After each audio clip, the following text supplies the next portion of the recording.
But I flew back and I've got the worst toothache in the world. I want to actually... I'd be quite happy for you to punch me today, Jackie. I'd be quite happy to do it. Aim it there. Really? Yeah. Really bad, isn't it? So I'm rushing off to the dentist after this show. Oh, poor girl. Do you want me to go like that? No.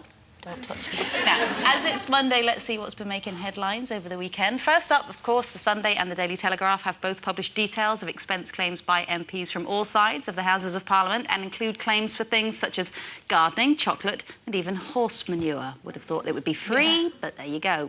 Former Archbishop of Canterbury, Lord Carey, has said Parliament's moral authority has hit its lowest ebb in living memory, as many of our politicians appear to have pushed the system's rules to the limit for their own financial gain. So, if you're an MP, do you have a duty to never compromise your morality, or is it the system, not the individuals, that is to blame?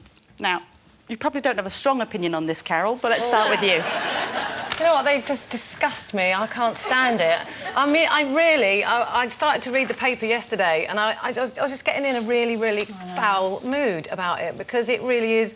It's just outrageous, you know, and it's been going on for a long time, and you can't say, you know, is it the system or is it the individuals? Because it was the individuals that created the system. You know, they made all the rules. They changed all the rules so they could buy second homes and profit from them. You know, we pay the interest on their second homes, they sell them, they make a profit and they keep it. We pay to furnish them. We pay for everything, and they feel no shame. That's the other thing. They don't seem to be...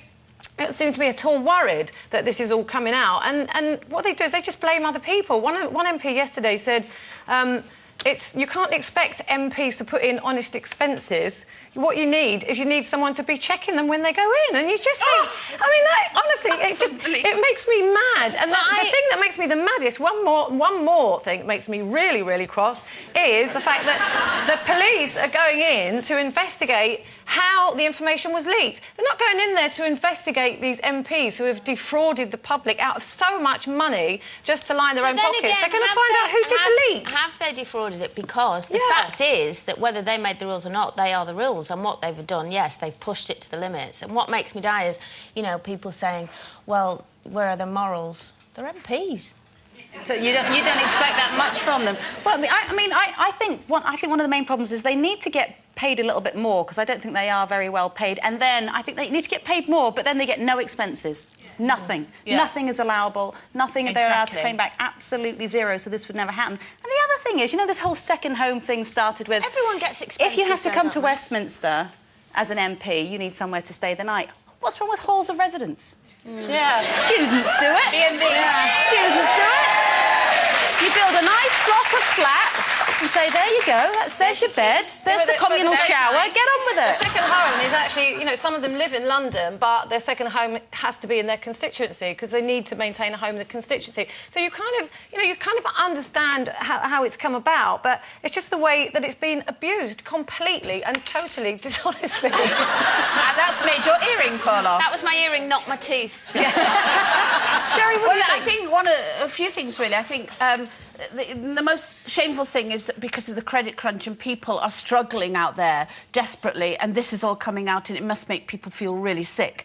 You know, our MPs are supposed to be honourable and honest and there to serve the country, and that's what makes us feel sick. But the only thing I will say, it is out there now. So the next government that comes in can now do something about it, be honest, take this opportunity that's been given to them on a plate to say, OK, let it stop now, let's be honest with the public, let this never happen again. And that's all we can hope for. And we should say, though, it's not this government, because it's all sides of the House are sort of coming under scrutiny from the press. And I think that's one of the few good things that have come out, is that, you know, we might have some people being accused of corruption or being morally bankrupt, but we have got a free press in this country, apparently, allegedly, and they're the ones who've uncovered this, and we're very fortunate to have that. This is what they're supposed to do, isn't it? This is what they're supposed to do, is protect us from this kind of thing.